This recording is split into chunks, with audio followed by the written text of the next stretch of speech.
I'm Joanne Banko, author and online educator at Let's Go Sew. One of my favorite things to make and to wear are wraps. They're great for all different types of climate changes. They really make a fashion statement too. So in my book, I've actually created 9 machine embroidered wraps that you can wear. But today I want to show you another variation, a special version, a 3-way wrap that you can make from sweater knit. So let's take a look at the samples here in the dress forms. First you see the one actually created for the book, which is made from a lightweight suede fabric and has embroidery on it. That's a whole different ball game, but it's still basically the same style with buttons, and those buttons allow you to wear it a variety of different ways. So let's talk about my variation for today, which is made from sweater knit. I've got a little bit of a heavier sweater knit and then a very lightweight one. So let me walk you through the steps for that. First of all, you're going to start with the custom pattern that I created. I'll give you all the measurements in the download with the directions. And we've got one long, large rectangle. That's going to be the top side and the back side of the wrap. And then we've got smaller rectangles that we're going to join at the ends. And there's a very specific reason for that. We don't want to have to stitch a buttonhole on here. A traditional buttonhole would not work real well on the fabric, and it really wouldn't look very pretty. So I designed this with a simple opening that's going to create the buttonhole. You'll see that when I actually stitch it at the machine. So I want to make sure I mark that on my pattern, the buttonhole opening. I don't want to forget that. And then I'm going to cut 2 more, the smaller rectangles that are going to form the bands at the bottom. And you can do that 2 ways. I've got one here that's the same measurement, but I cut this on a fold line. That's actually the one I used on my white wrap, because you see this is a very thin sheer fabric, and I didn't want my seam allowance to show through on that edge. But to economize on fabric, I've got another pattern variation, and that one is basically the exact same size, but instead of having a fold, I would have a seam here. So my patterns are very clearly marked. You need 2 of the large rectangles. You need 2 of the smaller end pieces if you're doing it on the fold. But if you're doing it with a seam, you need 4 pieces. So that's what I did on the black one here. You can't see through this, but right along here is the seam allowance. So like I said, that just allows you to economize on fabric a little bit. When you cut with a seam, you can move that piece around a little bit. So let's talk about the fabric itself. Sweater knit, you're going to find all kinds of variations. You basically want to look for sweater knit that is a lightweight sweater knit. That's going to be important for the drapeability of this. It's also going to be important for turning this right side out, which you'll see that in a minute too. So the most important part that you need to start with after you've cut the pattern is stabilizing it. And I recommend a very lightweight tricot fusible interfacing. And I'm going to fuse that to each of the 4 pieces where I have that, that cut edge that's going to join to my larger rectangle. So again, you'll see that in just a minute. But I like to cut these, first of all, a great tip is to cut them, you want 3/4 inch wide, and I like to use pinking shears because that allows it to blend into the edge. You don't even notice the fusible stabilizer that I have in this seam here. But look at how firm and nice that makes it, because we don't want that to stretch out. It's okay if it stretches everywhere else, that's going to be great for comfort, but we don't want that seam to stretch. So I have fused that to here. I want to show you that. And I want you to see how stable that is. Look at that. I used a contrast. Naturally, I would use a light color for light fabric, darker color for darker fabric. And I want to cut that along the straight grain. Fusible tricot interfacing has very little to no stretch along the lengthwise grain. Crosswise grain has a little bit more stretch. My fabric has crosswise stretch along the crosswise grain, so I'm going to cut the strips on the lengthwise, and then when I fuse them to the crosswise, it's going to keep that from stretching out. Has another big added benefit. Take a look at this other edge and look how that's curling.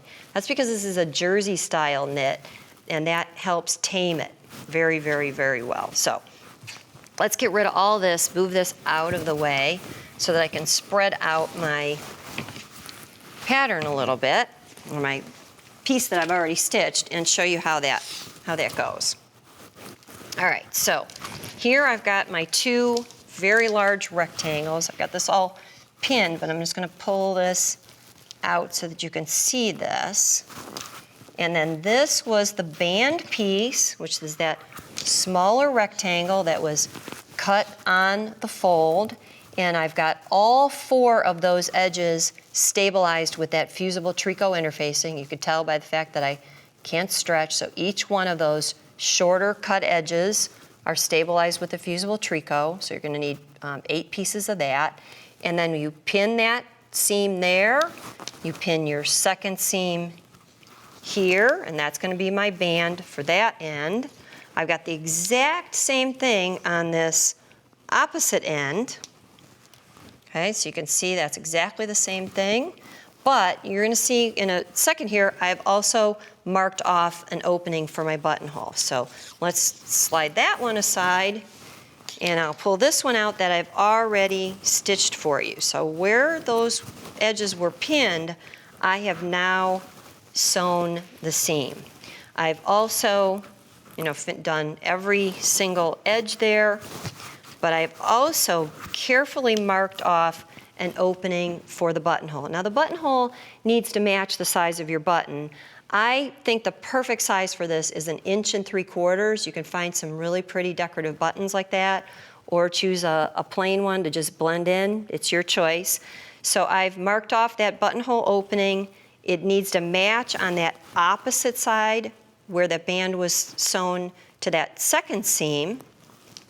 And then I want to show this, and actually show you a little trick here. When I try to match those seams for sewing my side seams, which are going to be the last thing that I sew, I like to use this crisscross effect with my pins. But for now, I'm going to pull these out because I want to show you one more step before I actually created the seams to form the wrap. I want to top stitch each one of those seams. So I just used a really close stitch that makes that lay flat. Again, you can see that on the one that's on the dress form. I'm going to unbutton this really quick so that you could see what else that does. That creates that nice, smooth opening for your buttonhole. I will take one more step when I totally finish that, and that is to just tack each one of those ends down with another little just short top stitch. But you could see that. I mean, I could actually stick my finger in there. But that, remember, the most important part is to make that correspond so that you have that buttonhole on both sides of that band. Okay? All right, so I've already got one of these side seams sewn. Let's head over to the machine and we'll finish up this other side. Sweater knit can be a little bit on the flippy floppy side when you're sewing with it. So a couple more tips for you. Be careful when you're handling your fabric. When you cut it out, make sure that you've got that laid flat across a table so you don't have any fabric hanging down so it doesn't stretch out. When you're pinning, when you're handling it, as much as possible, it's a good idea to do that right at a table so that you can leave everything nice and smooth. I'm going to use a 1/2 inch seam allowance. I'm also going to be very careful that I don't make that too bulky at the end. Lower my presser foot here.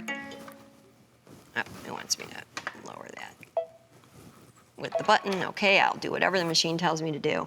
So I'm going to take those first few stitches and I'm going to actually stop and I'm going to pivot just slightly instead of back stitching so we don't have too much of a tangled mess there at the end. Another option would be to tie off those stitches by hand. I do that a lot. It just gives you a nice, smooth finish. So I'm going to sew all the way along this. I'm using a 1/2 inch seam allowance. You could use 1/4, you could use 5/8. The width of this wrap and even the length of it can be easily customized to your own desires. If you need a little more coverage, fine. You can just add a little bit of width, you can add a little bit of length, so you can feel free to customize my measurements. If you're average or petite height, this should be a good size for you, but again, you can customize that as well. So Make any size you want. So I've got a nice long seam. I don't have any trouble sewing this, but again, be careful that you don't stretch that out. I would normally use more pins. I'm a pinning person. I like to really put a lot of pins in when I'm sewing. I don't mind taking them out. I don't mind putting them in, and that way I don't have the chance of having to rip those stitches out. If you get a little bit of an uneven edge, you could finish that up by just trimming it. So again, it's pretty forgiving. Make sure that you don't stretch out your fabric when you're pressing it.